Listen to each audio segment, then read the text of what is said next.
May nagsabi sa akin, hayahay daw kami, kaya pautang daw. Agoy! Hi guys! Welcome back sa vlog ni sa Boarding House Caretaker na nagsasabing, do not judge the book by on its own cover. Ganon. So pag-usapan natin guys, kung talagang hayahay ba kami as a caretaker. Sa totoo lang guys ha, kung sa stress ang pag-usapan, nako andito na lahat sa trabaho namin.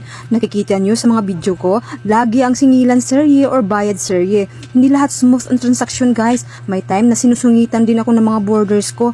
Pinaka-worst is nung hinaras na ako ng isang border ko dati, kaya umabot kami sa baranggayan. Buti na lang nalagpasan ko yun, pero sa totoo lang, naging truma yun sa akin. Kaya isa yun sa dahilan ng namimili na ako ngayon ng uupa. Lahat naman ng gawain dito kaya, pero sa singilan lang talaga nakakaulbo ng kaspa.